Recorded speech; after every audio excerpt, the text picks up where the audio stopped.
So നമ്മളിന്ന് വന്നിരിക്കുന്നത് നമ്മുടെ ജയറാമേട്ടൻ ഒരു വലിയ ഇടവേളയ്ക്ക് ശേഷം അല്ലേ, വലിയ ഇടവേളയ്ക്ക് ശേഷമല്ലേ ജയറാമേട്ടനും കാളിദാസും ഒരുമിച്ച് അഭിനയിക്കുന്നത് ഇത്ര വർഷത്തിന് ശേഷമാണ്. മലയാളത്തിൽ കുറച്ച് നാളായി. മറ്റേ ഇപ്പൊ എബ്രഹാം ഹോസ്റ്റൽ കഴിഞ്ഞിട്ട് പിന്നെ വേറെ പടം ചെയ്തിട്ടില്ലല്ലോ. അപ്പോൾ കാണുന്നുണ്ട്. തമിഴ് തെലുങ്കിലൊക്കെ ഭയങ്കര സുലഭമാണ്. ഇപ്പോൾ പുള്ളിയുടെ ഒരു പുതിയ പടം, പുള്ളിയും കാളിദാസ് ചേർന്നും കൂടെ അഭിനയിക്കുന്നൊരു സിനിമ വരുന്നുണ്ട്, 1000 ആശകൾ. നമ്മുടെ ജി പ്രജിത്ത് എന്ന് പറഞ്ഞ ഡയറക്ടർ, അതായത് വടക്കൻ സെൽഫി ഡയറക്ടർ. പുള്ളി വടക്കൻ സെൽഫിക്ക് ശേഷം ചെയ്യുന്ന പടമാണ്. അത്രയും ഗ്യാപ്പുണ്ട്. 5-8 വർഷമായി. കറക്റ്റ് ഓർമ്മയില്ല എനിക്ക് എത്ര വർഷം ഉണ്ടെന്ന്. എനിക്ക് തിയേറ്ററിൽ കണ്ടപ്പോൾ നല്ല രസമുള്ള ഒരു ഫൺ പടമായിരുന്നു. മേജർ പോർഷൻ ലാസ്റ്റ് എത്തുമ്പോൾ കുറച്ച് ഇതാവുന്നുള്ള ഒഴിച്ച് നിർത്തിയാൽ ഒരു ഫൺ പടമായിരുന്നു. അപ്പോൾ പുള്ളി ആ പടത്തിന് ട്രെയിലർ വന്നിട്ടുണ്ട്, നമുക്ക് ട്രെയിലർ ഒന്ന് കണ്ടു നോക്കാം. ഇത് ചെറിയ സിനിമയാണെന്ന് തോന്നുന്നു, ഇതിന്റെ ഫസ്റ്റ് ലുക്കും പരിപാടിയൊക്കെ കണ്ടിട്ട്. ടീസർ കണ്ടപ്പോൾ അങ്ങനെ നാട് മുഴുവൻ ഇറങ്ങി ഇങ്ങനെ സിനിമയും കണ്ട് 4 നേരം ഫുഡും കഴിച്ച് ഇങ്ങനെ ജീവിക്കാൻ ഇവരൊന്നും ഒരു ഉടുപ്പില്ലെന്ന് ഞാൻ ആലോചിക്കുന്നു.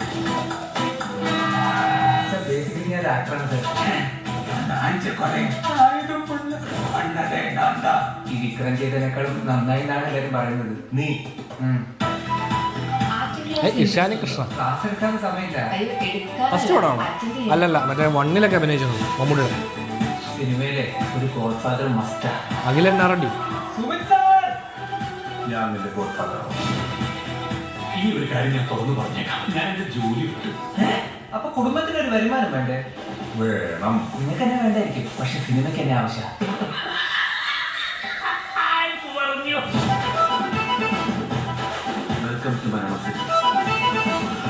സുന്ദരനായിട്ടുണ്ടല്ലേ. നമുക്ക് പട്ടി ഷോ ഇറക്കേണ്ട സമയമായി. അത് നിന്റെ രീതിക്ക് ആയിക്കോട്ടെ, പക്ഷെ ഷോ ഒരു മത്സരമാകുമ്പോൾ ഒരാൾ ജയിക്കും, ഒരാൾ തോക്കും. എന്നാലും ഇങ്ങനെ ഉണ്ടാവും ഒരു തോൽവി. ഇത്തിരി പ്രശ്നമെങ്കിൽ ദുൽഖർ സൽമാൻ പ്രണയിലേക്ക് അവസ്ഥ നയിക്കല്ലേ.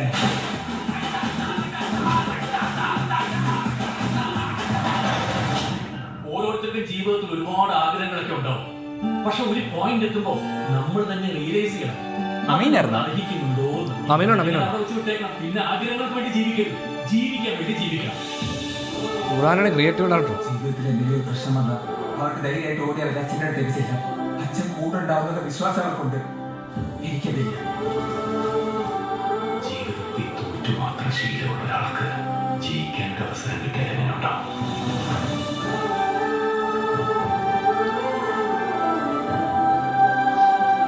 കോലം കാര്യം ഞാൻ തുറന്നു ഫെബ്രുവരി 6 വിട്ട് പിരിഞ്ഞിരിക്കാൻ പറ്റില്ല. അത് തന്നെ ഞാനൊരു ഫാമിലി മാനായി പോയില്ലേ. മെറ്റ ഡയലോഗാണ്. അതായത് ബേസിക്കലി ജയറാമേട്ടന്റെ ഈ ടൈപ്പ് സാധനങ്ങൾ ഫൺ വർക്കായി കഴിഞ്ഞാൽ നല്ല രസമാണ്. മകളിലാന്ന് തോന്നുന്നു ലാസ്റ്റ് ചെയ്തല്ലേ. പക്ഷെ മകള് ഈ ടൈപ്പ് ആണെങ്കിലും ആ പടം അത്ര രസമല്ലായിരുന്നു. അല്ല, ഇങ്ങനെ ഇത് ഇനിഷ്യൽ ഇതിന്റെ ടീസറിനകത്തൊരു സാധനം ഉണ്ടായി, ഒരു കുടിച്ചിട്ട് വരുന്ന ഒരു ടീസർ കണ്ടില്ല. ആ ടീസറിൽ അത് കണ്ടപ്പോൾ നമുക്കൊരു മൂഡുണ്ടല്ലോ. ടീസറിൽ ഇപ്പൊ ട്രെയിലർ കാണുമ്പോൾ നമുക്ക് ഇങ്ങനെ മറ്റേ കുറച്ചൊരു എനർജി കുറവ് ഫീൽ ഉണ്ട്. മൊത്തത്തിൽ ഇങ്ങനെ പടത്തിനൊരു അതായത് അത് കണ്ടപ്പോൾ എനിക്ക് കുറച്ച് അത് ലൈൻ കൊള്ളാമല്ലോ, ആ ലൈനിലാണോ പടം എന്നൊരു സംശയം തോന്നി. ഇത് കാണുമ്പോൾ ഇങ്ങനെ കുറച്ചൊരു ഷിഫ്റ്റ് ഉണ്ട്, ഇങ്ങനെ ഭയങ്കര ഒരു. കാരണം ഇത് ഈ അടുത്തിടെ കുറച്ച് വെൽ മെയ്ഡ്, അതായത് ടെക്നിക്കലി വെൽ മെയ്ഡ് പടങ്ങളല്ലേ, അത് ഭയങ്കരമായിട്ട് ക്യാമറ വെച്ച് ലൈറ്റ് ഒക്കെ ചെയ്ത് ആ സാധനങ്ങൾക്ക് ഈ ആക്ടിങ് ഫേസിലേക്ക് വരുമ്പോൾ ഒരു ഷോട്ടും അടുത്ത ഷോട്ടും തമ്മിൽ ചിലപ്പോൾ 4-5 മണിക്കൂറിന്റെ വ്യത്യാസം വരുവാണെങ്കിൽ ചിലപ്പോൾ ഈ എനർജി ഡ്രോപ്പ് ഒക്കെ ഒരുപാട് കണ്ടിട്ടുണ്ട്. അപ്പം പ്രത്യേകിച്ച് തമാശ അല്ലെങ്കിൽ ഇങ്ങനത്തെ ലൈറ്റ് ഹാർട്ടഡ് പടങ്ങൾക്ക്. അപ്പം ആ ലൈൻ ഒരു ചെറിയ അതൊന്നും ഈ മറ്റേ Sathyan Anthikad family school of film മേക്കിങ്ങിനകത്ത് അത് ടക്ക് ടക്ക് ടക്ക് എന്ന് ഷോട്ട് മൂവ് ചെയ്യാൻ ശ്രമിക്കുന്നത് അതുകൊണ്ടാണ് തോന്നുന്നു, ഈ എനർജി കീപ്പ് ചെയ്യാൻ വേണ്ടിയൊക്കെ. അപ്പം അങ്ങനെ ഒരു അത് മാത്രമേ എനിക്ക് തോന്നിയുള്ളൂ. ഈ പിന്നെ എനിക്ക് തോന്നുന്നു ഒരുപാട് ഫാദർ സൺ മൊമെന്റ്സ് ക്രിയേറ്റ് ചെയ്യാൻ അവർ ശ്രമിക്കും. എനിക്ക് കുറച്ച് മറ്റേ പഴയ റെഫറൻസ് ഒക്കെ വരുമായിരിക്കും, പടത്തിന്റെ റെഫറൻസും കാര്യങ്ങളൊക്കെ വരുമായിരിക്കും. ബേസിക്കലി ജയറാമേട്ടനെ ഇങ്ങനെ കാണാൻ ഭയങ്കര രസമാണ്. എനിക്ക് ഭയങ്കര ഇഷ്ടമാണ് പുള്ളിയുടെ കാര്യം. നമ്മളിപ്പോഴും ഒന്ന് ആലോചിച്ച് കഴിഞ്ഞാൽ നമ്മൾ ഏറ്റവും കൂടുതൽ റിപ്പീറ്റ് കണ്ടുള്ള സിനിമകളുടെ ലിസ്റ്റ് എടുത്താൽ അതിൽ ജയറാമേട്ടൻ, ദിലീപേട്ടൻ, അതായത് ചൈൽഡ്ഹുഡിലെ ഇവരുടെ കുറേ പടങ്ങളുണ്ട്. ഇപ്പം ആ പടങ്ങളെ പലരും വിമർശിക്കാറുണ്ട്, പല പ്രശ്നങ്ങളുണ്ടെങ്കിൽ പക്ഷെ ഇപ്പോഴും ഗിൽറ്റി പ്ലഷറിന് അപ്പുറത്തേക്ക് ഇപ്പോഴും ആ സിനിമകൾ കണ്ടാൽ നമുക്ക് അത് ആസ്വദിക്കാൻ പറ്റും. കാരണം നമ്മൾ അന്ന് കണ്ട് ആസ്വദിച്ച പടമായത് അതിന്റെ പ്രശ്നമായ മേഖലകൾക്ക് നമ്മൾ കണ്ടാൽ ഇത് പ്രശ്നമാണ് ഇപ്പം എന്ന് നമുക്ക് അറിയാമെങ്കിലും ഇപ്പം നമുക്കൊരു പ്രശ്നമുള്ള സിനിമ അത് പ്രശ്നമാണെന്ന് തിരിച്ചറിയാൻ പറ്റിയാൽ അതെ. പക്ഷെ അത് ഇപ്പോഴും ആസ്വദിക്കാൻ പറ്റും. ഞാൻ പുതുക്കോടിലെ പുതുമണവാളൻ, നമ്മുടെ കൊട്ടാരം വീട്ടിലപ്പോഴും താമരക്കുളാമ്പിളി, അതൊക്കെ എന്ത് രസമാണ്. എപ്പോഴും ഇടയ്ക്ക് സ്വപ്നലോക ബാലഭാസ്കരൻ ഇങ്ങനെ കുറേ പടം, അതായത് ജയറാമേട്ടൻ്റെ സമയത്ത് മേലെ പറമ്പിലാണ് വീട് എത്ര പടമുണ്ട്, നമ്മൾ എണ്ണ തീരാത്തത്ര. മറ്റേ നമ്മുടെ ആദ്യത്തെ കൺമണി കഴിഞ്ഞ ദിവസം പടം കണ്ടേ ഉള്ളൂ.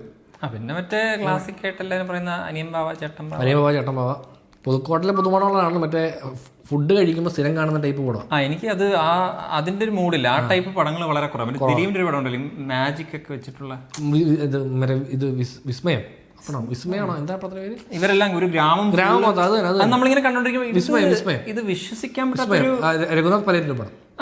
അതിന്റെ ഒരു സെറ്റിംഗ് അല്ലേ, അതൊരു കുറച്ച് അത് മാജിക്കൽ റിലീസ് ഉള്ള അങ്ങനെ. അപ്പൊ അത് അങ്ങനത്തെ ടൈപ്പ് പടങ്ങൾ കുറച്ച് കുറവാണ്. അതിനകത്ത് രാജംപേര് കൊച്ചിനീഫയുടെ ഒക്കെ വില്ലൻ ക്യാരക്ടേഴ്സ് ഭയങ്കര രസമാണ്, അത് ഫൺ പടം.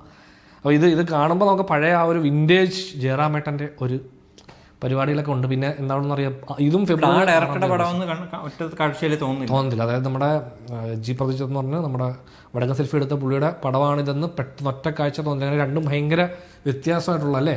സോ ഏതായാലും ഈ സിനിമയെ ഫസ്റ്റ് വർഷം കാണുന്നതായിരിക്കും. കണ്ടതിന് ശേഷം നമ്മൾ പടത്തെ പറ്റിയുള്ള ഡിസ്കഷൻ നമുക്ക് ചെയ്യാം.